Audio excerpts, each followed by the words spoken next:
Assalamualaikum warahmatullahi wabarakatuh. Kembali lagi kawan di Legenda Catur Dunia.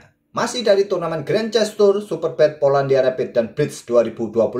Dan para pemain sudah menyelesaikan 9 game Rapid. Artinya sesi Rapid ini sudah selesai. Ada 3 pemain yang berada di posisi teratas dengan 11 poin yang sama. Vladimir Fedosev, ada Arafin Citambaram, dan Alireza Firoza. Yang disayangkan ini Alireza Firoza ya, pada game terakhir, game ke-9, dia kalah waktu oleh Arafin Citambaram.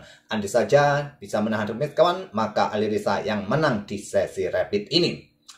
Nah, di posisi keempat ada Pragnananda, Levon di posisi kelima, diikuti MVL, ada Daniil Bogdan, Jan Krzysztof Duda, David Gavrilescu, dan posisi buncit ada sang legenda Vasilin Topalov kawan. Dan game bersama Alireza pada game ke-8 akan kita otak-atik. Langsung saja ke papan analisisnya. Pada game ke-8 ini Alireza pegang putih, mengawali dengan pion E4. Ada pion E5 dan Alireza melanjutkan dengan kuda F3, kuda C6. Alireza bermain dengan pembukaan Italia, gajah C4. Pertahanan 2 kuda dipilih oleh Vasilin Topalov, dan Alireza tidak bermain dengan fried liver attack, tapi memilih dengan pion D3. Santai saja, santai saja. Gajah C5, gajah E7 merupakan 2 petak yang paling banyak dimainkan oleh hitam untuk merespon permainan pion D3 putih. Ya mungkin gajah C5 Gyujo Pianissimo sudah kalian kenal. Nah kalau gajah E7 kawan, maka biasanya kedua pemain juga langsung rokade, ada benteng E1, pion D6, dan pion A4, dan banyak juga di posisi ini melanjutkan dengan langkah kuda A5 ataupun gajah E6.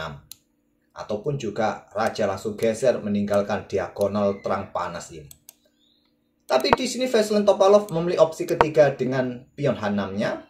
Sekarang pion C3 lanjut Alireza Firoza.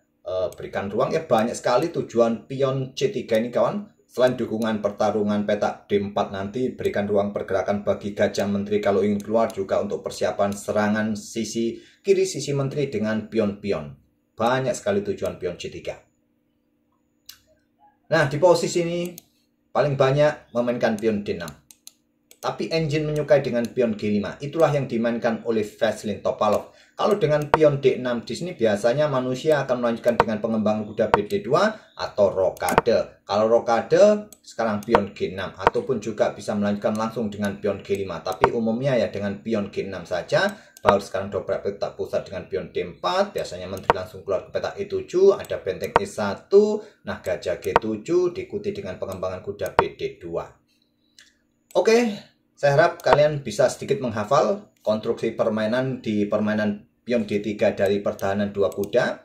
Nah, pion G5 langkah terkuat menurut engine, dan ini dimainkan oleh Vasilin Topalov. Sekarang dobrak petak pusat dengan pion D4, menyerahkan pion kawan, tidak diterima. Memilih dengan langkah pion E pukul pion D4. Kalau kuda ambil pion E4, maka kuda putih juga bisa mendapatkan pion E5. Ada pion D5, gajah B5 tekan kuda, gajah D7, dan mungkin akan terjadi jual beli di sini kawan. Ambil balik, putih akan rokade. Posisi kuda cukup nyaman, masing-masing berada di center. Cuma masalahnya buat hitam, kalau ganggu kuda ini kawan, ya diagonal ini terbuka. Oke, kembali lagi ke permainan aslinya. Di sini dengan pion E pukul pion D4 pilihan Vasilin Topalov, dan dorong maju pion E5. Balasannya tentu dengan pion D5, gajah B5. Kalau kalian memilih pertukaran seperti ini kawan, tentu pion diambil gajah, dan coba lihat punya tempat atau punya tempo untuk segera didorong.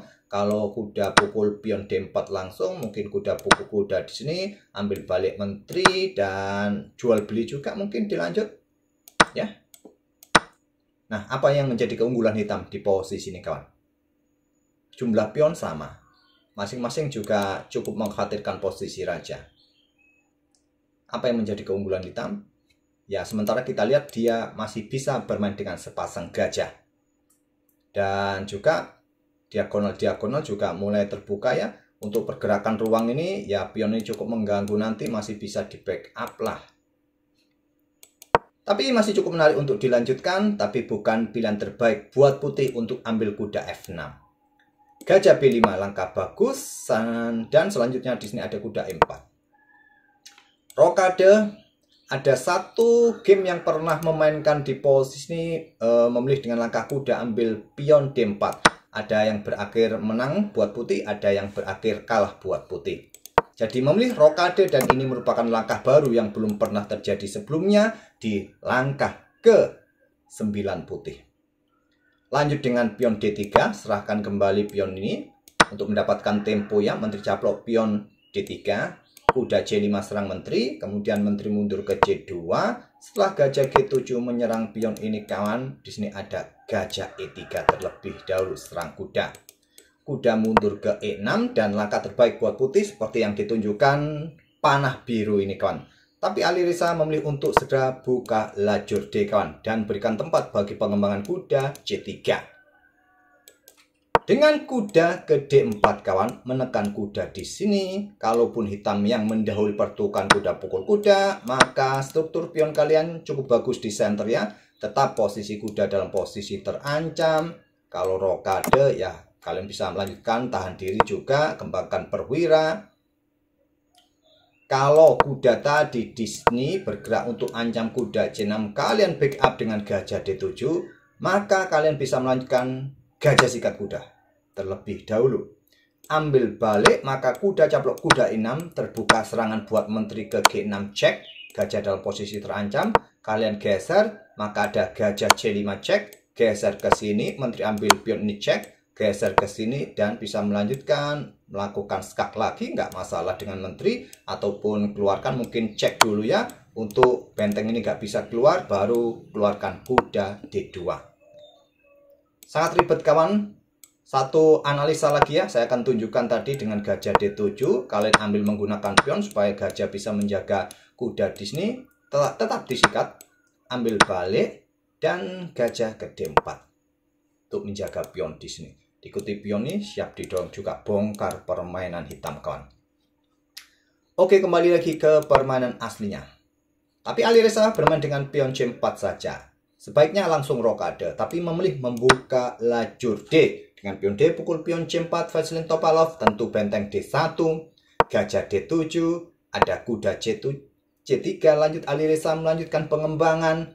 Nah, di sini Vasilin Topalov, dan sekarang gajah sikat kuda C6.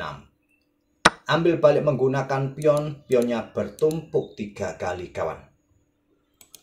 Ada kuda E4 di sini, lanjut Alireza Firoza untuk menekan pion ini, siap lompat juga ke situ kawan nanti ke depan, atau juga mungkin ancam benteng kah, kuda ke sini kah, menantang pertukaran kah, banyak sekali kombi yang dipersiapkan oleh Alireza di sini. Pion C5, langkah terkuat, atau menteri geser ke C8 menghindari pin. Memilih dengan pion G4, dan silakan kalian pause video ini untuk beberapa detik dan coba temukan langkah terbaik, langkah gebrakan yang bisa dilanjutkan oleh putih di posisi ini. Karena putih sudah siap untuk meluncurkan rudal-rudalnya kawan. Kalian melihat gajah meluncur, ambil pion H6. Apakah kalian menemukan langkah terbaik ini, korban gajah? Ya, ini adalah langkah terbaiknya. Ditolak dengan pion F5. Kalau diambil sekarang, maka benteng ini diluncurkan Alireza, ancam menteri. Diikuti kuda F6, meluncur skak emat kawan. Jadi untuk mempertahankan posisi, kalian harus korban menteri. Menteri sebaiknya diam di tempat. Bisa ambil kuda F3, kuda F6 cek, menteri ambil kuda, ambil. Mungkin kalian keluarkan benteng untuk menantang pertukaran, atau coba rebut kembali pion ini. Satu opsi yang lain juga di sini kawan. Pion G ambil kuda F3, gajah pukul gajah di sini, raja ambil kuda F6, serang gajah di sini. Itulah gantinya korban gajah di peta H6 tadi kawan. Dan benteng H8, saran dari engine untuk memperpanjang permainan, disusul menteri, bisa bergerak kemana enaknya. Apakah kalian caplok saja? Ya kalian kehilangan menteri ya. Oke, kembali lagi ke permainan aslinya kawan. Jadi pion F5 yang dipilih oleh Vasilin Topalov, tapi ada N pasen di sini. Gajah sekarang pukul gajah A6. Nah, tidak ada tempat ya buat kuda di sini kawan, tapi Alireza memilih dengan langkah kuda E ke G5. potensi skakmat masih ada kawan. Dan di posisi ini Vasilin Topalov menyerah. Karena jika di sini kalian caplok kuda sekarang, maka menteri G6 cek, raja 8, sekarang kuda pukul gajah, potensi skakmat 1 langkah. Kalau kuda pukul kuda, masih ada pion yang mendukung menteri, checkmate juga. Di posisi ini untuk memperpanjang skakmat, korbankan menteri kawan. Korbankan menteri, sudah repot ya. Sudah repot juga, tetap ada potensi skakmat. Nah, kalau di posisi ini, engine menyarankan sikat pion untuk tetap menjaga atau berikan ruang pergerakan bagi raja. Tetap menteri keluar ke petak H7 cek. Raja F8, ada benteng ambil gajah. Disusul menteri ke situ checkmate. Terpaksa kalian harus korbankan menteri. Kalau dengan kuda yang blokade di tetap checkmate. Maksud saya dengan gajah di sini untuk jaga peta ini, ya kuda pukul kuda cek, ya. Raja geser ke peta E8, benteng ambil gajah dulu, dan wassalam juga ya. 3 langkah berikutnya checkmate kawan, tak terhentikan lagi.